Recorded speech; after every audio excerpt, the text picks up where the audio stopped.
कि इस ढंग के अंतर्राष्ट्रीय आयोजनों में एक गरिमापूर्ण आचरण की अपेक्षा होती है, उसमें इस ढंग का हल्का, छिछोरा और नग्नता का आचरण करना निहायत निंदनीय है। कांग्रेस की वरिष्ठ नेता रही और पूर्व केंद्रीय मंत्री मार्गरेट अल्वा जी ने कहा है कि अंतर्राष्ट्रीय आयोजनों के दौरान एक जिम्मेदारी की भावना होनी चाहिए, और उन्होंने कहा कि अंतर्राष्ट्रीय आयोजनों के दौरान गरिमा और अनुशासन को बनाए रखना सभी की जिम्मेदारी है। इसलिए हम यह कहना चाहते हैं कि कांग्रेस पार्टी को अब यह समझना चाहिए कि वो जिस प्रकार के विचारों के हिसाब से चल रहे हैं, जनता तो उनको नकार रही ही है, गठबंधन सहयोगी तो नकार रहे ही हैं। अब उनके पार्टी के अंदर के वरिष्ठ और पुराने नेता भी अब उन्हें नकार रहे हैं और जनता पूरी तरीके से धिक्कार रही है। वैसे भारत की हर श्रेष्ठता को लेट डाउन करना, उसको धूमिल करने का प्रयास करना कांग्रेस का एक सहज, स्वाभाविक, योजनाबद्ध, षड्यंत्रपूर्ण आचरण रहा है। और यह इसलिए भी महत्वपूर्ण है कि आज जब दुनिया में जो फ्यूचरिस्टिक टेक्नोलॉजीज जिनको कहते हैं, जो इमर्ज कर रही हैं, यानी भविष्य की भावी नई तकनीक जो क्षितिज पर उभरती हुई दिखाई पड़ रही है, उनमें से एक एआई में भारत आज अग्रणी भूमिका में दिखाई पड़ रहा है, जो मुझे लगता है भारत की क्षमता बहुत पहले से थी। परंतु यह समस्या कांग्रेस के अंदर आज की नहीं है, यह खानदानी समस्या है। मैं कोट करना चाहता हूं कि यह समस्या कांग्रेस के नेताओं से ज्यादा कांग्रेस के परिवार की समस्या है। आप सभी ने सुना होगा कि एक जमाने में भारत को स्नेक चार्मर्स का देश कहा जाता था। मैं इस विषय पे आपको उद्धृत करना चाहता हूं कि नेहरू जी की आर्काइव में, फिर वो कहेंगे हर चीज में नेहरू जी कहे आ जाते हैं। अब क्या बताएं, कांग्रेस और नेहरू जी का रिश्ता ही ऐसा है कि अजी हमसे बचकर कहां जाइएगा, जहां जाइएगा हमें पाइएगा। तो मैं कोट करना चाहता हूं नेहरू आर्काइव्स में 28 सितंबर 1955 को जवाहरलाल नेहरू जी की एक प्रेस कॉन्फ्रेंस है, जिसमें उनसे सवाल पूछा जाता है, it seems to depict India as a land of snake charmers. क्या यह उचित है कि भारत को सपेरों का देश कहा जाता है? And look at the reply of Jawaharlal Nehru ji, no no, I do not think there is anything wrong in snake charming. You do not realize, it may say so with all respect, that the satisfaction of the intelligent taste of the tourist. यानी भारत को सपेरों का देश कहने में कोई बुराई नहीं है, क्योंकि हमारे प्रबुद्ध पर्यटक की संतुष्टि इससे होती है, तो इससे बढ़िया क्या है। इसका मतलब आप भारत की उस पहचान को बनाए रखना चाहते थे। इसीलिए आज जब प्रधानमंत्री श्री नरेंद्र मोदी जी के नेतृत्व में भारत एआई की नई उड़ान की ओर बढ़ रहा है, तो आपसे बर्दाश्त नहीं हो रहा है और आप कपड़े फाड़ कर, कपड़े उतार कर खड़े हैं। और मैं फिर याद दिलाना चाहता हूं, यह 28 सितंबर 1955 का है और यह 1955 का ही वर्ष है।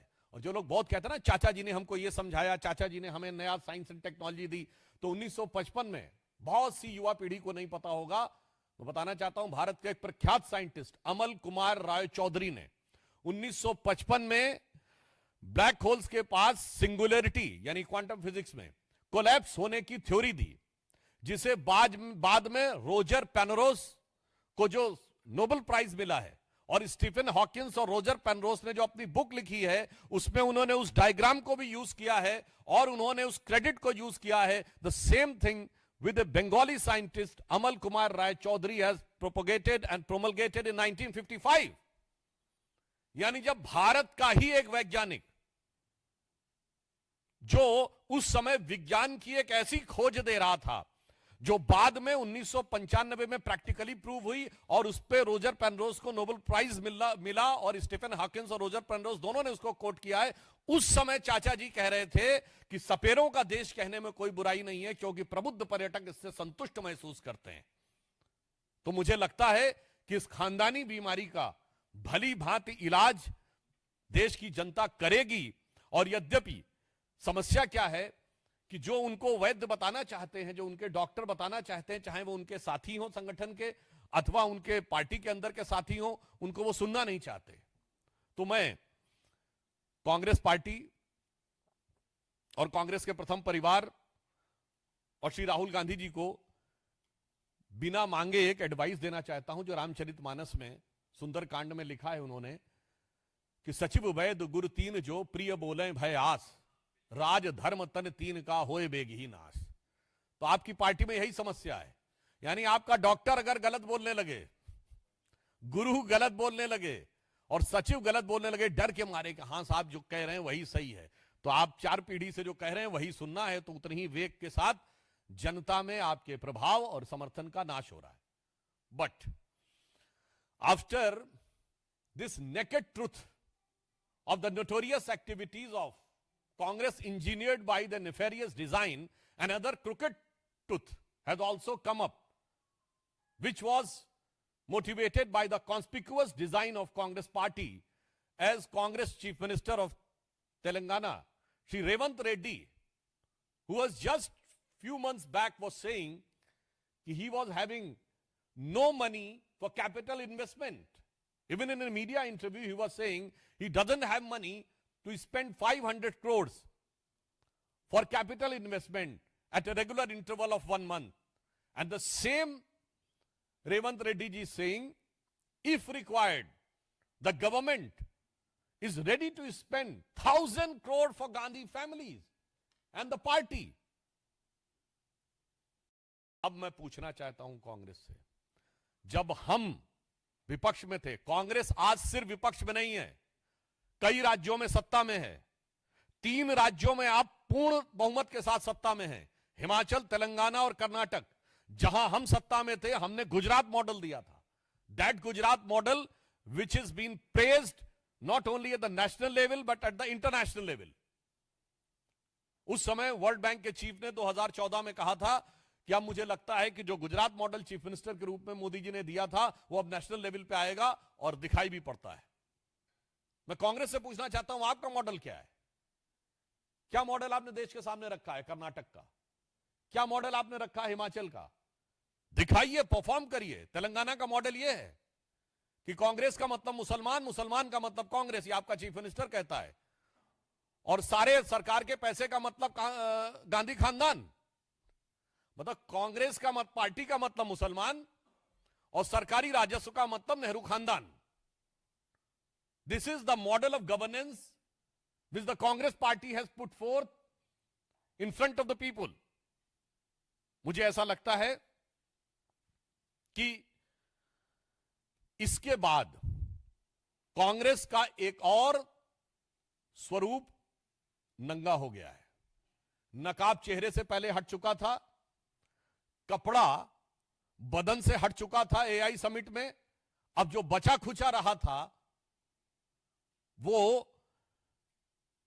तेलंगाना के मुख्यमंत्री रेवंत रेड्डी जी के इस बयान से हट गया है, और यह दर्शाता है कि तेलंगाना की जनता के साथ कितना बड़ा अन्याय है। और जहां जहां सत्ता में आते हैं यह धोखा देते हैं, सत्ता में आने के बाद खजाना खाली करते हैं, क्योंकि वैसे भी दिमाग खाली है तो खजाना खाली होना स्वाभाविक रहता है। और उसके बाद भ्रष्टाचार, और भ्रष्टाचार के बाद एक परिवार का बंधन, और उसके बाद जातिवाद और तुष्टीकरण के आधार के ऊपर सत्ता में दोबारा आने की जुगत करना। मुझे लगता है कि ये 2 तथ्य, एआई समिट में कांग्रेस के नेताओं के द्वारा यह बोलना और रेवंत रेड्डी जी के द्वारा कहना कि वो 1000 करोड़ रुपए देना चाहते हैं, और ये आइसोलेटेड इवेंट नहीं है। इससे पहले नवजोत कौर सिद्धू जो कांग्रेस की नेता हैं पंजाब की, वो बोल चुकी हैं कि मुख्यमंत्री तो कांग्रेस में वो बनता है जो 500 करोड़ रुपए दे सके। ये हम अपना नहीं कोट कर रहे हैं, ये उनके नेता का कोट कर रहे हैं। और मार्गरेट अल्वा जी ने अपनी किताब करेज एंड कमिटमेंट में लिखा था कि कांग्रेस में जब राज्यसभा की सीटें आती थी, और उन्हें 2008 के कर्नाटक के चुनाव का रेफरेंस देते हुए लिखा था, दे वर फॉर द सेल। मतलब उनका कहना था पार्टी के प्रति निष्ठा, योग्यता और पार्टी में वरिष्ठता के आधार पे टिकट नहीं दिए जा रहे थे, बल्कि बोली लगाई जा रही थी। ये किसने कहा है? ये कांग्रेस के वरिष्ठ नेता ने कहा है। तो मुझे लगता है रेवंत रेड्डी जी का जो ये बयान है, ये भी कांग्रेस की अपनी एक अलग पहचान है कि जनता के लिए कुछ नहीं, विकास के लिए ठेंगा है और सब कुछ पार्टी के अंदर बंदर बाट करनी है। और इसी के साथ साथ जब आप कुछ भी नहीं कर पाएंगे तो केंद्र को दोष देना है, फिर भयानक खतरनाक तुष्टीकरण के द्वारा क्षेत्र, भाषा और जाति पर समाज को विभाजित करके पुनः सत्ता में आने का प्रयास करना है। इसलिए हम सिर्फ यह कहना चाहते हैं कि आज पूरा देश इन दो बयानों के बाद, दोनों कांग्रेस के नेताओं का बयान है, मार्गरेट अलवा जी का बयान और रेवंत रेड्डी जी का बयान, इसके बाद जो बची कुछ कसर थी वो भी पूरी हो गई है और अब किसी भी प्रकार का कोई किंतु परंतु नहीं रह गया है कि कांग्रेस न सिर्फ राष्ट्र विरोधी गतिविधियों में इन्वॉल्व रहती है, अब जाने अनजाने ये वो जाने, बल्कि जिस जिस राज्य में सत्ता में रहती है वहां की जनता का भी भारी अहित करती है। धन्यवाद। हाँ, रविकांत जी।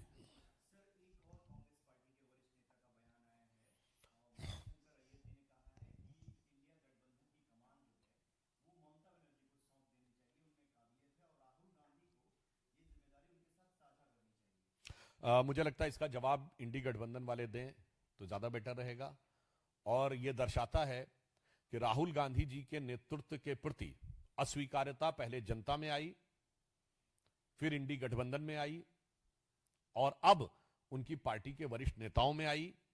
और ये मणिशंकर अय्यर जी उनके स्वर्गीय पिताजी के सबसे अभिन्न मित्र हैं, यानी उनके चाचा जी में भी आ गई है।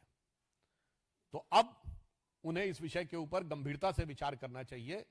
अब now it is up to the Congress party to decide whether they want to play a constructive role as opposition or they have decided to sail or sink with Rahul Gandhi.